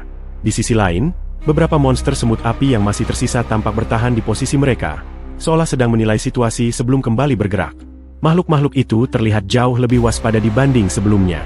Alih-alih langsung menyerang, para semut api mulai menjaga jarak dan mengawasi setiap gerakan Sejun, Mama Beruang, Garon, serta anak beruang dengan penuh kehati-hatian. Di tengah ketegangan tersebut, Sejun segera menoleh ke arah Mama Beruang dan menanyakan apa yang sebenarnya telah terjadi. Namun Mama Beruang hanya menggeleng pelan. Bahkan dirinya sendiri tidak mengetahui penyebab kemunculan para monster itu. Semua terjadi begitu mendadak, seolah ancaman tersebut muncul begitu saja tanpa tanda-tanda sebelumnya. Meski demikian, ada satu hal yang ia yakini. Menurut Mama Beruang, para semut api itu bukanlah monster biasa. Makhluk-makhluk tersebut benar-benar berbahaya. Belum lama setelah peringatan itu disampaikan, kepala para semut api kembali memancarkan cahaya merah menyala. Kilauan panas mulai menjalar di tubuh mereka, pertanda bahwa mereka sedang bersiap melancarkan serangan berikutnya. Namun kali ini, Mama Beruang tidak memberi mereka kesempatan. Sebelum para semut api sempat melepaskan semburan api dari mulut mereka, Mama Beruang lebih dulu menerjang ke depan. Dengan kekuatan yang luar biasa, ia menghantam salah satu monster tersebut dengan pukulan keras, hingga tubuh semut api itu terlempar tinggi ke udara. Serangan yang begitu cepat membuat Sejun hanya bisa membelalakan mata. Semuanya terjadi dalam hitungan detik, bahkan terlalu cepat untuk diberi komentar. Berbeda dengan Sejun, anak beruang justru menatap ibunya dengan mata berbinar-binar. Kekaguman terpancar jelas dari wajahnya saat menyaksikan kemampuan luar biasa yang dimiliki Mama Beruang. Sesaat setelah melancarkan serangan tersebut, Mama beruang dengan tenang menunjukkan bahwa dirinya sama sekali tidak gentar menghadapi lawan seperti para semut api itu. Namun keadaan berubah dalam sekejap. Dari arah lain, seekor semut api tiba-tiba melompat tinggi ke udara dan melesat cepat menuju Mama beruang. Serangan itu datang begitu mendadak, hingga membuat Mama beruang terkejut. Ia sempat mengira seluruh musuh yang berada di sekitarnya telah berhasil ditaklukkan. Untungnya, sebelum monster itu berhasil mencapai targetnya, Garon bergerak lebih cepat. Dengan pukulan yang kuat dan presisi, Garon langsung menghantam tubuh semut api tersebut hingga terpental jauh. Setelah mengamankan keadaan, Garon menatap ke arah Mama beruang dan mengingatkannya agar tidak terlalu cepat menurunkan kewaspadaan di medan pertempuran. Belum sempat suasana kembali tenang, Sejun mendadak menoleh ke belakang dengan ekspresi terkejut. Di belakang tubuhnya, semakin banyak semut api mulai bermunculan dari balik pepohonan dan semak-semak. Ketika Garon dan Mama beruang memperhatikan keadaan sekitar dengan lebih saksama, mereka segera menyadari kenyataan yang jauh lebih mengkhawatirkan. Para semut api ternyata telah mengepung mereka. Jumlahnya tidak sedikit. Dari berbagai arah, monster-monster itu terus berdatangan dan perlahan menutup seluruh jalur yang ada di dalam hutan. Meski demikian, sedikit pun tidak terlihat rasa takut di wajah Garon. Sebaliknya, kepercayaan diri justru terpancar dari sorot matanya. Menurutnya, satu-satunya lawan yang benar-benar merepotkan baginya hanyalah serangga rawa karena racun yang mereka miliki. Sedangkan semut api yang berdiri di hadapannya saat ini tidak membuatnya merasa khawatir sedikitpun. Tanpa ragu, Garon langsung menghantamkan kedua tangannya ke arah para monster tersebut. Serangannya yang brutal membuat beberapa semut api langsung hancur seketika. Dengan penuh keyakinan, Garon menunjukkan bahwa dirinya mampu menghancurkan monster-monster itu dengan mudah. Tak lama kemudian, sistem muncul dan mengumumkan hasil pertarungan tersebut. Garon sang penjaga berhasil mengalahkan sejumlah monster semut api dan memperoleh 450 poin pengalaman. Sebanyak 50% dari pengalaman penjaga itu langsung diberikan kepadanya. Melihat pencapaian tersebut, Sejun tidak bisa menyembunyikan rasa bangganya. Menurutnya, Garon benar-benar telah melakukan tugasnya dengan sangat baik. Namun pujian itu baru saja terucap ketika sesuatu yang tidak terduga terjadi. Seekor semut api tiba-tiba melompat dari belakang tubuh Sejun. Serangannya datang begitu cepat dan nyaris tidak memberikan waktu untuk bereaksi. Dengan refleks, Sejun segera berbalik dan mengangkat sabit yang digenggam erat di tangannya untuk menahan serangan tersebut. Benturan keras langsung terjadi. Percikan emas berhamburan ke udara ketika senjata Sejun bertabrakan dengan tubuh semut api yang menyerangnya. Sambil meringis menahan tekanan dari benturan itu, Sejun menyadari sesuatu. Kekuatan para semut api ternyata jauh lebih besar dibandingkan monster belalang yang pernah ia hadapi sebelumnya. Meski begitu, ia masih merasa sedikit lega. Peningkatan kelincahan yang diperolehnya selama ini membuat tubuhnya mampu bergerak lebih cepat dan lebih responsif dibanding sebelumnya. Karena itulah, Sejun yakin dirinya tidak akan tumbang semudah itu. Dengan semangat yang membara, ia kembali mengayunkan senjatanya dan menghantam tepat ke bagian kepala monster semut api tersebut. Namun hasil yang muncul justru di luar dugaan. Alih-alih menembus kepala monster itu, bila senjatanya malah terpental. Benturan keras tersebut hanya menghasilkan percikan api yang berhamburan di udara, memperlihatkan betapa keras dan kuatnya pertahanan yang dimiliki oleh monster semut api tersebut. Hal itu seketika membuat Sejun terkejut. Rasa takut mulai menyelimuti dirinya saat melihat serangannya sama sekali tidak mampu menembus pertahanan lawan. Tangannya bergetar tanpa sadar, sementara pikirannya dipenuhi pertanyaan tentang bagaimana cangkang monster semut api itu bisa sekeras itu. Belum sempat ia mencerna situasi tersebut, Sejun kembali dibuat terkejut. Monster semut api di hadapannya perlahan mengambil ancang-ancang, dan dari tubuhnya mulai terpancar tanda-tanda bahwa serangan berikutnya akan segera dilepaskan. Dari arah lain, Mama beruang yang menyadari bahaya itu langsung bereaksi. Ia memperingatkan Sejun agar segera bertahan, sementara anak beruang ikut terkejut ketika mengetahui monster semut api tersebut tengah mengincar Sejun sebagai targetnya. Dalam sekejap, monster semut api itu membuka mulutnya dan menyemburkan kobaran api langsung ke arah Sejun. Namun sesuatu yang tidak terduga terjadi. Alih-alih terluka oleh serangan tersebut, Sejun justru tetap berdiri tanpa mengalami apapun. Pemandangan itu membuat semua orang terkejut, termasuk Sejun sendiri. Ketakutan yang sebelumnya mencengkeram hatinya perlahan menghilang, berganti dengan rasa lega yang luar biasa. Ia baru menyadari bahwa perlindungan terhadap api yang diberikan Flame sebelumnya benar-benar bekerja dan melindunginya dari serangan mematikan tersebut. Di saat yang sama, anak beruang terlihat sangat marah melihat Sejun menjadi sasaran serangan. Dengan wajah penuh kesal, dia langsung mengayunkan tongkat pemukulnya sekuat tenaga ke arah monster semut api itu. Tongkat tersebut terus menghantam tubuh monster tanpa ampun. Anak beruang meluapkan kekesalannya sambil menyerang bertubi-tubi, seolah tidak terima melihat Sejun diserang dengan sengaja. Sementara itu, Mama beruang bergerak jauh lebih brutal. Tanpa ragu sedikitpun, Ia menginjak tubuh monster semut api tersebut dengan kekuatan penuh, hingga tubuhnya hancur berkeping-keping.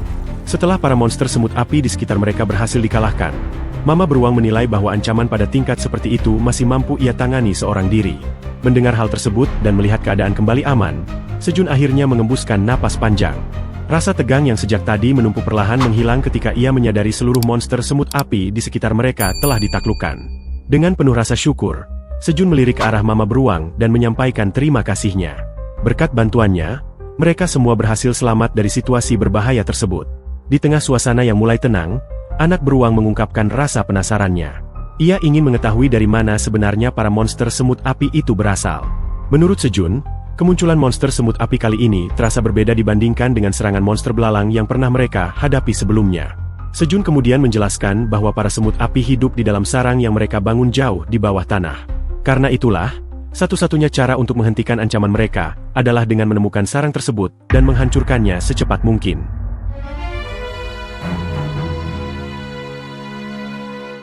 Beberapa saat kemudian, jauh di dalam hutan yang sunyi, sebuah semak terlihat bergerak secara misterius. Namun di balik semak itu, ternyata Sejun dan anak beruang tengah bersembunyi sambil mengamati keadaan sekitar. Meski Sejun dan anak beruang berhasil menyembunyikan diri, keadaan berbeda terjadi pada Mama Beruang dan Garon. Tubuh mereka yang jauh lebih besar membuat upaya bersembunyi menjadi sangat sulit. Bahkan Mama Beruang sempat menyampaikan bahwa bersembunyi bukanlah ide yang baik. Namun Sejun tetap terlihat optimis dan meminta mereka untuk tetap diam. Dengan perlahan, Sejun menunjuk ke arah depan dan meminta Garon serta Mama Beruang memperhatikan apa yang sedang terjadi di sana. Di hadapan mereka, terlihat sekelompok monster semut api tengah menyerang para ent rusak. Semburan api terus keluar dari mulut para semut api itu tanpa henti. Kobaran demi kobaran dilancarkan secara brutal, membakar para ent rusak yang berada di sekitar mereka. Tak lama kemudian, setelah para ent rusak itu hangus dilalap api, para semut api berhenti menyemburkan serangan mereka. Namun yang terjadi setelahnya justru jauh lebih mengejutkan. Monster-monster semut api itu mulai mengangkat tubuh para ent yang telah mereka bakar sebelumnya. Pemandangan tersebut membuat Sejun langsung menyadari sesuatu. Para semut api ternyata menjadikan ent rusak sebagai sumber makanan mereka. Penemuan itu juga menjelaskan alasan mengapa para ent belakangan ini tidak lagi menimbulkan kegaduhan seperti biasanya. Namun sebelum Sejun sempat berpikir lebih jauh, anak beruang yang terkenal tidak sabaran langsung memperlihatkan lengan berototnya dengan penuh semangat. Ia berniat menerjang dan menghabisi seluruh monster semut api yang ada di hadapan mereka. Untungnya, Sejun segera menghentikannya. Ia meminta anak beruang untuk menahan diri dan menunggu lebih lama. Anak beruang pun menoleh dengan wajah bingung. Ia tidak memahami alasan Sejun melarangnya menyerang saat kesempatan berada tepat di depan mata. Dengan suara pelan, Sejun kemudian menjelaskan bahwa semut memiliki kebiasaan membawa makanan yang mereka peroleh kembali ke dalam sarang. Karena itulah, menurutnya, menyerang sekarang bukanlah pilihan terbaik. Jika mereka mengikuti para semut api yang sedang membawa hasil buruannya, mereka akan dapat menemukan lokasi sarang utama dengan jauh lebih mudah. Mendengar penjelasan itu, anak beruang akhirnya mulai memahami rencana Sejun. Sementara mereka terus mengawasi pergerakan koloni semut api dari balik persembunyian, di langit yang jauh di atas sana, gerhana bulan biru perlahan semakin mendekat. Atmosfer yang sebelumnya tenang pun mulai berubah, seakan menandakan bahwa ancaman yang lebih besar akan segera datang. Dengan langkah hati-hati, Sejun perlahan mengikuti jejak para semut api yang sedang kembali menuju sarangnya. Tak lama kemudian, tujuan mereka akhirnya terlihat. Di hadapan mereka berdiri sebuah sarang besar milik koloni semut api. Para monster itu tampak keluar masuk sarang sambil membawa hasil buruan mereka ke dalam. Bersembunyi di balik semak-semak, Sejun segera memberitahu anak beruang, Mama Beruang, dan Garon bahwa lokasi sarang para semut api akhirnya berhasil ditemukan. Meski berhasil menemukan target mereka, Sejun tidak bisa menyembunyikan kecemasannya. Sesuai dengan dugaan yang sebelumnya ia miliki, jumlah semut api yang berkumpul di sarang tersebut sangat banyak. Namun berbeda dengan Sejun, Garon justru tampak tenang. Baginya, para monster semut itu bukanlah lawan yang sulit untuk ditaklukkan. Sambil terus mengamati keadaan di depan, Mama Beruang, Garon, anak beruang, dan Sejun mulai mempersiapkan diri. Ketegangan perlahan memenuhi suasana. Dengan ekspresi serius, Sejun memastikan sekali lagi apakah mereka semua siap untuk melancarkan serangan secara bersamaan. Begitu mendapat kesiapan dari semuanya, Sejun langsung memberi aba-aba. Dalam satu seruan yang lantang, mereka bergerak serempak. Dengan teriakan penuh semangat, keempatnya melesat keluar dari persembunyian dan berlari cepat menuju sarang semut api. Di sisi lain, para monster semut yang sedang berada di sekitar sarang sontak terkejut melihat kemunculan mereka yang begitu mendadak. Mama Beruang menjadi yang pertama menerjang ke garis depan. Dengan kekuatan dahsyat, ia menghantam dan melemparkan beberapa semut api hingga terangkat ke udara. Tepat setelah itu, Garon ikut menyerbu dan menghantamkan kedua lengannya dengan keras ke tubuh para monster tersebut. Tak kalah berani, anak beruang terus mengayunkan tongkat pemukulnya tanpa henti. Dengan penuh semangat, ia menghantam kepala para semut api satu demi satu dengan serangan yang cepat dan agresif. Namun di tengah serangan mereka, situasi mendadak berubah. Saat Garon sedang sibuk menghancurkan para monster di hadapannya, dari berbagai arah para semut api mulai membuka mulut mereka dan menyemburkan kobaran api secara bersamaan. Serangan itu langsung menghantam tubuh Garon. Untuk pertama kalinya sejak pertempuran dimulai, Garon terdengar mengerang kesakitan. Kedua tangannya yang terkena semburan api perlahan berubah kemerahan akibat panas yang luar biasa. Melihat pemandangan tersebut, Sejun segera menyadari sesuatu. Para monster itu ternyata bukan hanya semut biasa. Mereka benar-benar memiliki napas api. Penemuan itu justru memunculkan sebuah ide di benak Sejun. Di tengah langit yang perlahan mulai menggelap, para semut api terlihat sesekali menoleh ke atas, seolah merasakan perubahan yang tidak biasa. Saat itu, Sejun mengulurkan tangannya ke depan. Dari telapak tangannya, kepulan asap hitam mulai muncul dan menyebar ke udara. Dengan fokus penuh, ia memindahkan seluruh statistik tambahan yang diperolehnya dari kenaikan level ke dalam kemampuan sihir yang dimilikinya. Beberapa saat kemudian, cahaya putih terang mulai memancar dari telapak tangannya. Energi sihir itu terus berkumpul hingga mencapai puncaknya. Lalu, tepat di tengah pertempuran yang sedang berlangsung, Sejun memanggil hujan. Dalam sekejap, awan gelap menutupi langit, dan hujan deras mulai mengguyur medan pertempuran. Butiran air jatuh tanpa henti, membasahi tanah, pepohonan, serta tubuh para semut api yang kini mulai kuyup oleh hujan. Di tengah guyuran hujan tersebut, Garon justru terlihat menikmati keadaan. Ia membuka mulutnya lebar-lebar, seolah tidak ingin menyanyiakan setetes air pun yang turun dari langit. Sementara itu, Sejun menjelaskan bahwa meskipun dirinya tidak mampu menggunakan kemampuan petir, hujan yang ia ciptakan setidaknya dapat melemahkan semburan api milik para semut api. Seiring hujan yang semakin deras, mulut Garon perlahan terisi penuh oleh air. Hingga akhirnya, ia tidak dapat menampungnya lagi.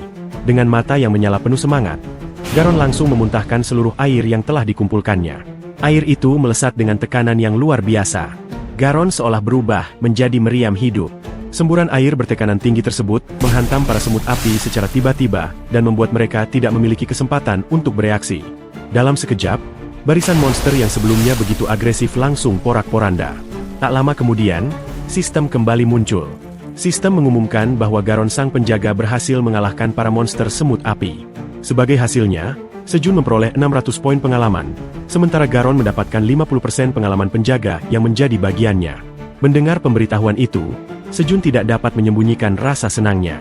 Ia baru menyadari bahwa serangan meriam air milik Garon ternyata sangat efektif untuk menghadapi para semut api. Dengan penuh semangat, Sejun segera menoleh ke arah Garon dan memintanya untuk menghancurkan sarang utama para monster tersebut. Tanpa membuang waktu, Garon kembali membuka mulutnya lebar-lebar dan menampung air hujan yang terus turun dari langit. Ia terus mengisinya hingga penuh. Pada detik berikutnya, ia melepaskan semburan meriam air raksasa dengan tekanan yang jauh lebih besar dibanding sebelumnya. Arus air itu meluncur bagaikan gelombang penghancur, membelah hujan dan menerjang lurus ke depan. Dengan kecepatan yang luar biasa, meriam air milik Garon pun melesat menuju sarang monster semut api, hanya tinggal beberapa saat lagi sebelum menghantam sasarannya. Di saat yang bersamaan, seekor monster semut api tiba-tiba muncul dari dalam sarang besar tersebut. Tak lama kemudian, meriam air bertekanan tinggi yang ditembakkan Garon akhirnya mencapai sasarannya. Arus air yang dahsyat itu menerjang masuk ke dalam sarang semut api, menghancurkan apapun yang berada di jalurnya dan mengguncang bagian dalam sarang dengan kekuatan yang luar biasa. Melihat serangan itu berhasil menembus pertahanan musuh, wajah Sejun langsung dipenuhi kegembiraan. Senyum lebar pun terukir di wajahnya. Untuk sesaat, ia mengira pertempuran telah berakhir dan kemenangan sudah berada di tangan mereka. Namun harapan itu tidak bertahan lama. Ekspresi gembira di wajah Sejun perlahan memudar, berganti menjadi keterkejutan ketika ia melihat sesuatu yang tidak terduga muncul dari hadapannya. Dari dalam sarang yang baru saja diterjang meriam air, sosok-sosok baru mulai bermunculan. Bukan satu, bukan pula dua, melainkan 3 monster semut api yang tampak jauh berbeda dari yang sebelumnya mereka hadapi. Ketiga monster itu keluar dari sarang sambil membawa perisai di tangan mereka. Tubuh mereka terlihat lebih kokoh, dan aura yang mereka pancarkan terasa jauh lebih mengintimidasi dibanding semut api biasa. Pemandangan tersebut membuat jantung Sejun berdegup lebih cepat. Dengan kepanikan yang mulai menyelimuti pikirannya, ia menduga bahwa makhluk-makhluk yang baru muncul itu kemungkinan adalah pasukan prajurit semut api, unit tempur yang jauh lebih berbahaya dibandingkan para semut api biasa yang telah mereka kalahkan sebelumnya. Sementara ketegangan mulai meningkat di hutan barat, situasi di tempat lain memperlihatkan pemandangan yang sama sekali berbeda. Kisah pun beralih kepada Kaiser. Saat itu, Kaiser terlihat ambruk dengan tubuh yang kelelahan. Suaranya bergetar ketika akhirnya menyampaikan sesuatu yang telah lama dinantikan. Setelah melalui berbagai percobaan dan kegagalan yang menyakitkan, Aileen pada akhirnya berhasil melakukan polimorfisme.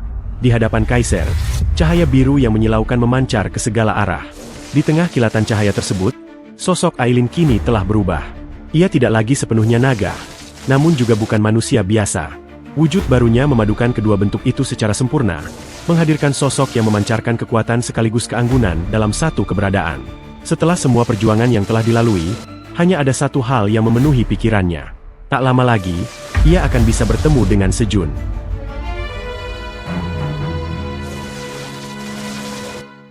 Kembali ke medan pertempuran, Sejun sontak berseru dengan lantang ketika akhirnya menyadari identitas musuh yang baru muncul. Monster semut yang membawa perisai itu ternyata bukan semut biasa, melainkan prajurit semut api yang jauh lebih berbahaya.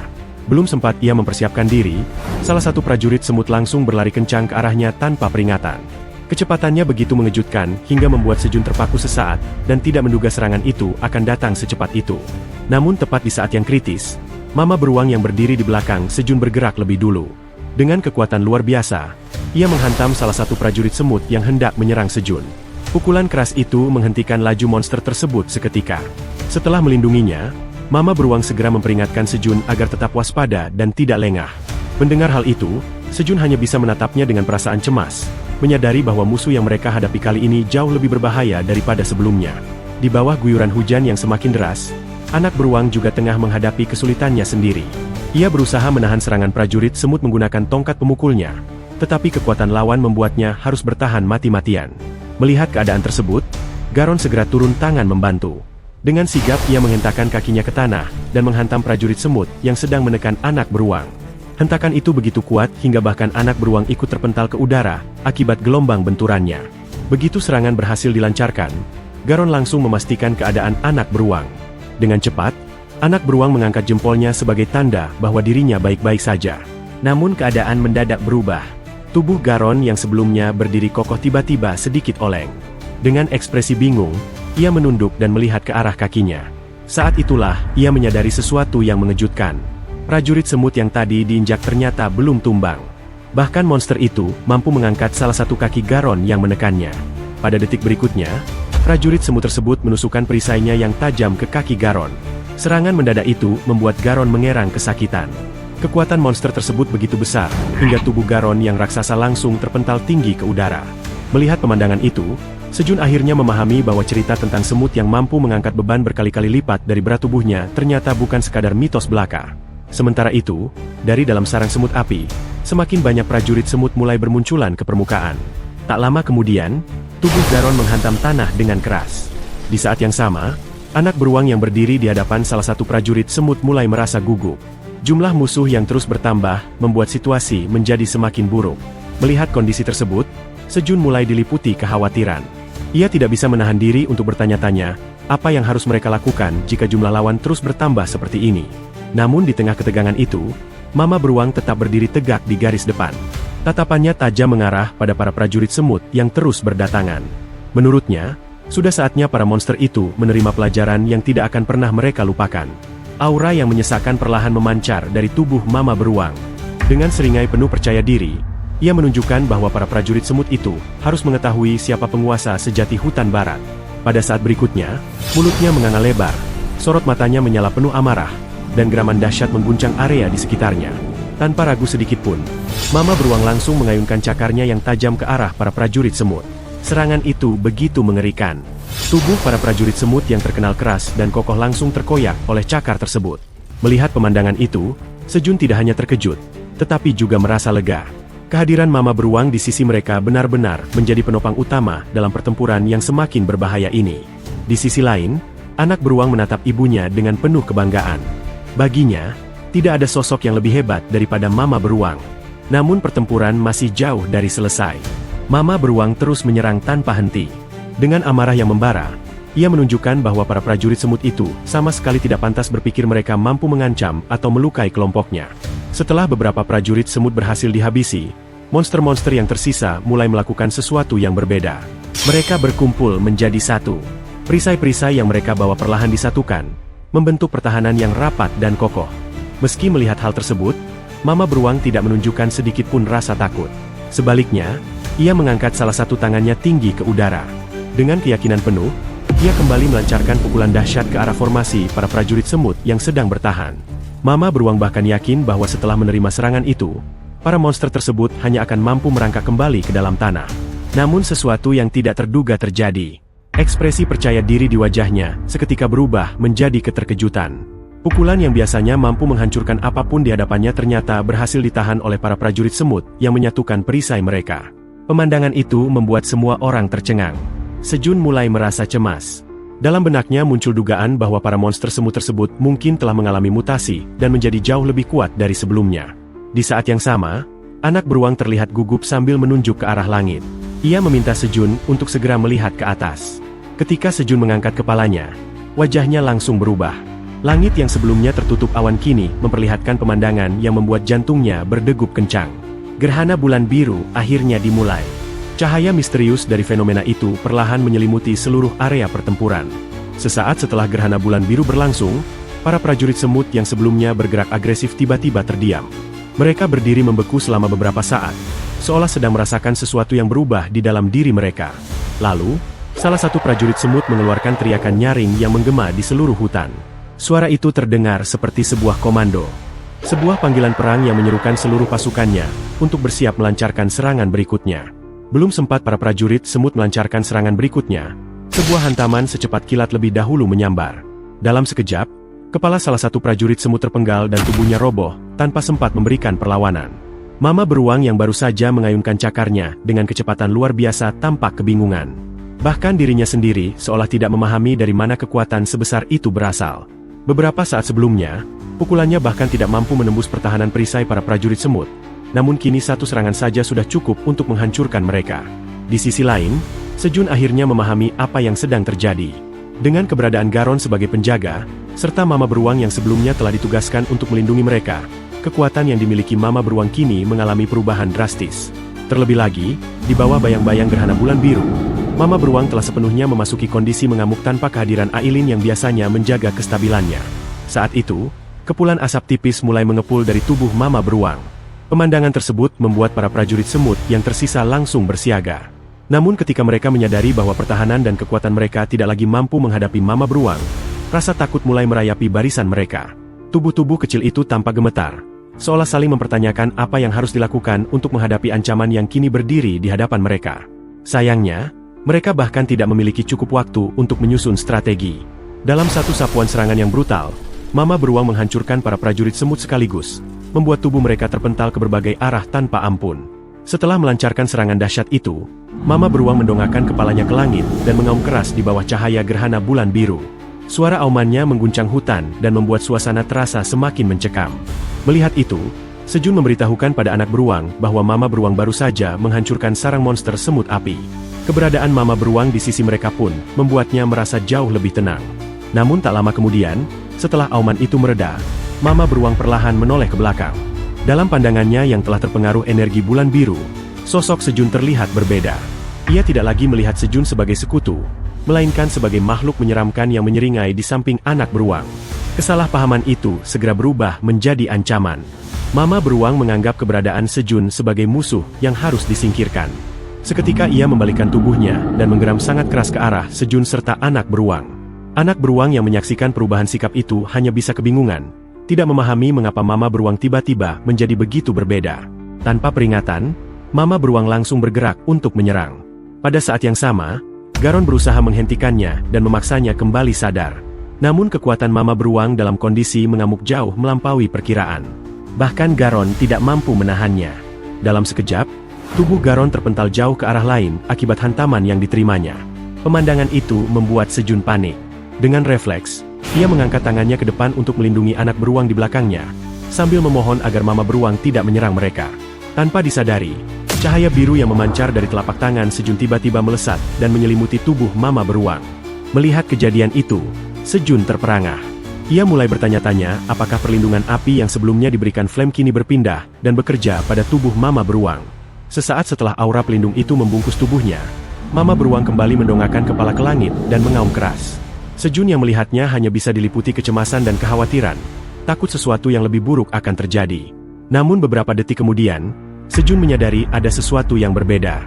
Energi pelindung berwarna biru itu tampak seperti api yang menyelimuti seluruh tubuh Mama beruang. Akan tetapi, alih-alih membakar, api tersebut justru tidak menimbulkan luka sedikitpun.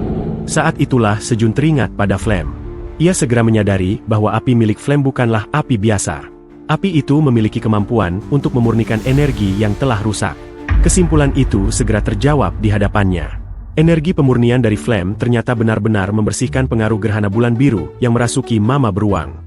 Perlahan, keganasan yang sebelumnya memenuhi tubuh Mama beruang mulai menghilang, dan kesadarannya kembali seperti semula. Beberapa saat setelah tersadar, Mama beruang hanya terdiam dengan tatapan bingung, seolah tidak memahami apa yang baru saja terjadi.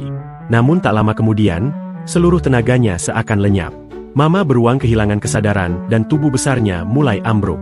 Beruntung, Garon dengan sigap menangkap tubuhnya sebelum menghantam tanah. Sambil menopang tubuh Mama beruang yang begitu besar, Garon hanya bisa menatap kebingungan ketika melihatnya langsung tertidur pulas. Anak beruang pun menunjukkan ekspresi yang sama, tidak mengerti mengapa Mama beruang tiba-tiba terlelap begitu saja setelah semua yang terjadi. Meski demikian, Sejun menghela napas panjang penuh kelegaan. Ia bersyukur karena situasi yang nyaris berakhir buruk akhirnya kembali terkendali. Namun rasa lega itu tidak bertahan lama. Tepat di belakang mereka, sesosok monster ant telah berdiri diam, mengawasi mereka dalam keheningan yang menyesakan. Berhadapan dengan situasi yang semakin genting, Sejun hanya bisa menatap cemas ke sekelilingnya. Baru saja mereka berhasil melewati ancaman para monster semut api, kini kawanan monster ant justru muncul dan mengepung mereka dari segala arah. Anak beruang yang menyadari besarnya ancaman itu pun memasang ekspresi serius. Dalam pandangannya, jumlah monster ant yang berdatangan sudah terlalu banyak untuk mereka hadapi dalam kondisi saat ini. Menyadari bahaya yang semakin mendekat, Garon mulai panik. Ia berusaha membangunkan Mama beruang yang masih tertidur lelap, berulang kali memanggilnya seolah ingin mengatakan bahwa saat ini sama sekali bukan waktu yang tepat untuk beristirahat. Sementara itu, Sejun tidak tinggal diam. Dengan senjata yang berada di tangannya, ia berusaha melawan dan menyerang para monster ant yang terus merangsek maju. Namun semakin lama pertarungan berlangsung, semakin jelas terlihat bahwa jumlah musuh yang terlalu banyak mulai menguras tenaganya. Di tengah kekacauan itu, sesuatu yang tak terduga terjadi. Monster-monster ant tiba-tiba mengulurkan akar-akar besar dari tubuh mereka dan menjerat Garon dengan kuat. Lilitan akar tersebut terus mengencang hingga membuat Garon kesulitan bernapas. Melihat keadaan itu, Sejun langsung terkejut dan berteriak memanggil nama Garon agar tetap bertahan. Namun tanpa disadarinya, sebuah akar lain diam-diam menjulur ke arahnya. Dalam sekejap, akar tersebut melilit kakinya dan bersiap menyeretnya. Sebelum sempat bereaksi, tubuh Sejun sudah ditarik tinggi ke udara oleh jeratan akar itu. Rasa terkejut dan kebingungan langsung memenuhi wajahnya ketika tubuhnya terombang-ambing tanpa kendali. Sesaat kemudian, monster ant menghantamkan tubuh Sejun ke tanah dengan kekuatan yang mengerikan. Benturan keras itu membuat bebatuan di sekitarnya pecah dan berhamburan ke segala arah. Pada saat yang sama, sistem muncul dan memberitahukan bahwa kemampuan tubuh yang tidak bisa dihancurkan telah aktif. Energi tipis berwarna biru segera menyelimuti tubuh Sejun. Namun meski perlindungan itu aktif, rasa sakit akibat benturan tetap membuatnya mengerang. Monster ant tersebut bahkan kembali mengangkat tubuh Sejun yang terbalik secara perlahan, seolah sedang mempermainkannya. Di sisi lain, anak beruang juga berada dalam kondisi yang tidak kalah buruk. Beberapa akar muncul dari berbagai arah dan menjerat tubuhnya dengan erat. Dalam kepanikan, anak beruang terus berteriak memanggil Sejun, berharap mendapat bantuan. Harapan mereka perlahan mulai memudar. Tubuh Sejun kini sepenuhnya terbelenggu oleh lilitan akar yang begitu kuat. Jeratan itu terus mengencang tanpa ampun, hingga membuatnya kesulitan bernapas. Keringat bercucuran dari wajahnya sementara erangan kesakitan terus keluar tanpa mampu ditahan. Sejun benar-benar merasakan betapa menyakitkannya lilitan akar para monster ant tersebut. Perlahan, kesadarannya mulai memudar. Dalam kondisi itu, Sejun menyadari bahwa seluruh energi perlindungan yang diberikan Flame telah habis digunakan. Tidak ada lagi perlindungan yang tersisa. Untuk pertama kalinya setelah sekian lama bertahan di lantai 99, ia mulai pasrah dan berpikir bahwa mungkin inilah akhir dari perjalanannya. Di ambang kesadaran yang terus memudar, ingatan Sejun kembali melayang jauh ke masa lalu. Ia teringat kehidupannya di bumi, kehidupan seorang manusia biasa yang tak pernah membayangkan bisa bertahan sejauh ini di menara. Ia pun menyadari bahwa semua itu bukan semata-mata karena dirinya sendiri. Selama ini, begitu banyak sosok berharga yang telah melindungi dan membantunya bertahan. Anak beruang, Garon, dan banyak lainnya selalu berada di sisinya. Justru dalam ketidakberdayaan saat ini, Sejun menyadari satu kenyataan yang menyakitkan, bahwa dirinya masih belum cukup kuat untuk melindungi mereka semua. Dalam benaknya, satu persatu wajah yang ia anggap sebagai keluarga mulai bermunculan. Senyuman para kelinci, para lebah, dan semua penghuni pertanian yang selama ini hidup bersamanya terlintas begitu jelas. Di dalam hati, Sejun hanya ingin meminta maaf kepada mereka, karena merasa tidak mampu bertahan lebih lama lagi. Air mata mulai mengalir di wajahnya. Dengan suara yang bergetar, Sejun mengungkapkan penyesalan terdalamnya. Ia masih ingin hidup lebih lama. Ia masih ingin memasak lebih banyak hidangan lezat untuk semua orang yang begitu berarti baginya. Namun tepat ketika keputusasaan hampir menelan seluruh kesadarannya, sebuah suara tiba-tiba terdengar.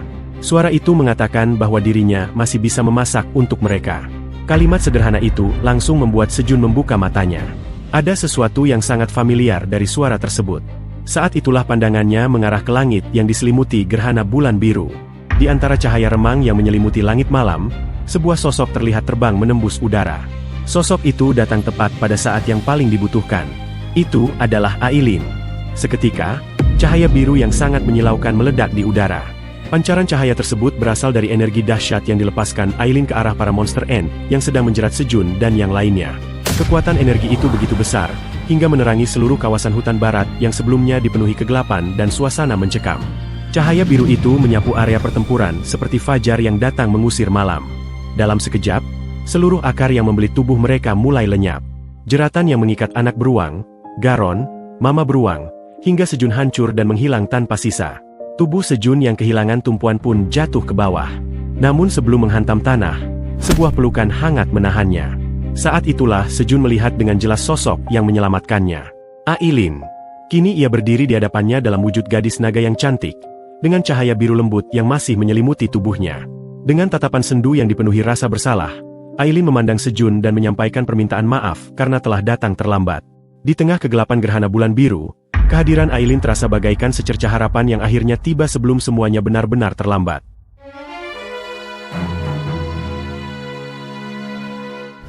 Sementara itu, setelah aksi penyelamatan yang dilakukan Ailin, terlihat Garon, mama beruang, dan anak beruang masih terbaring tak sadarkan diri di atas tanah. Keheningan menyelimuti hutan barat yang baru saja dilanda kekacauan, hingga perlahan kedua mata anak beruang mulai terbuka dan kesadarannya kembali sedikit demi sedikit. Dalam pandangannya yang masih samar, anak beruang melihat sosok Ailin yang tengah menopang Sejun. Karena tidak mengetahui siapa sebenarnya sosok itu, ia pun mengira bahwa seorang malaikat telah datang untuk menyelamatkan mereka dari bahaya. Perasaan hangat yang sulit dijelaskan perlahan memenuhi hatinya. Sambil kembali memejamkan mata, anak beruang merasa untuk pertama kalinya setelah sekian lama, dirinya benar-benar aman dan nyaman. Di sisi lain, Ailin terus memanggil nama Sejun dengan suara pelan yang dipenuhi kecemasan. Namun kesadaran Sejun belum sepenuhnya pulih. Matanya yang berat hanya mampu menatap ke arah Ailin dengan kebingungan, seolah masih berjuang membedakan antara mimpi dan kenyataan. Dengan nada penuh penyesalan, Ailin kembali meminta maaf karena datang terlambat. Meski berhasil menyelamatkan mereka, ia menyadari bahwa waktunya tidak tersisa banyak lagi. Perlahan, tangan Ailin mulai berubah kembali menjadi tangan naga. Perubahan itu membuat ekspresinya dipenuhi kekecewaan. Ia begitu ingin memberikan kejutan kepada Sejun dengan memperlihatkan wujud manusianya. Namun untuk mencapai hal itu, ia telah menghabiskan seluruh mana yang dimilikinya. Bahkan setelah mengalahkan para monster ant, kekuatan sihirnya nyaris lenyap sepenuhnya. Air mata mulai menetes dari kedua matanya. Ailin menundukkan kepala dan merasakan frustrasi yang selama ini ia tahan sendirian. Segala usaha yang telah dilakukan terasa begitu singkat, seolah kebahagiaan yang baru saja diraihnya harus kembali direnggut dalam sekejap. Namun tanpa diduga, sebuah tangan perlahan terangkat dan menyentuh wajahnya. Sejun yang masih berada di ambang kesadaran dengan lembut menghapus air mata yang membasahi pipi Ailin. Tatapannya yang redup kembali berbinar sesaat. Dalam momen singkat itu, Sejun hanya bisa mengagumi sosok yang berada di hadapannya. Di matanya, Ailin terlihat begitu cantik dan menawan, jauh melebihi apa yang pernah ia bayangkan. Ucapan sederhana itu seketika membuat Ailin membeku. Wajahnya memerah, sementara waktu seolah berhenti berputar untuk beberapa saat. Semua rasa lelah, sakit, dan penyesalan yang memenuhi hatinya mendadak menghilang oleh satu pujian tulus yang datang dari Sejun. Namun kebahagiaan itu hanya berlangsung sesaat. Tak lama setelah memuji Ailin, kesadaran Sejun kembali memudar. Kelopak matanya tertutup perlahan, hingga akhirnya ia jatuh tak sadarkan diri. Melihat keadaan itu, hati Ailin terasa seperti diremas. Rasa bersalah kembali menghantuinya. Ia terus meminta maaf kepada Sejun karena wewenang yang pernah diberikannya. Meskipun kemampuan itu membuat tubuh Sejun tidak hancur, kenyataannya Sejun tetap harus menanggung seluruh rasa sakit yang datang bersamanya. Meski demikian, Ailin berusaha menenangkan dirinya. Dengan suara lembut, ia meyakinkan Sejun bahwa kini dirinya telah aman dan tidak perlu lagi merasa takut.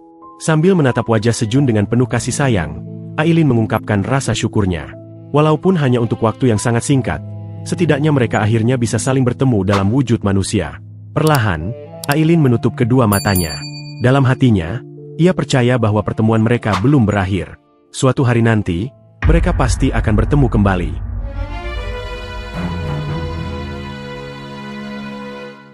Oke semua, cerita selesai sampai di sini. Apresiasi tertinggi Mimin untuk semua kreator di balik komik ini. Jika kalian penasaran kelanjutan cerita ini, kalian bisa baca langsung komiknya di web online dan sekaligus mendukung komik tersebut. Biasanya chapter baru keluar tiap 1 atau 2 minggu sekali, kecuali komiknya sedang hiatus. Jika konten video ini menembus 300.000 view dan cerita komiknya sudah memiliki akhir yang cukup dan juga data analitik YouTube Mimin mendukungnya, mungkin Mimin akan melanjutkan konten ini. Sementara itu, Mimin akan fokus menambahkan koleksi cerita lain di kanal YouTube ini agar tetap sehat dan memiliki cukup modal agar bisa tetap bertahan. Jika kalian suka, jangan lupa like dan subscribe. Tulis pendapat kalian di kolom komentar. Dan ingat, mari kita saling menghargai perbedaan selera. Sehat selalu, dan sampai jumpa di konten video lainnya.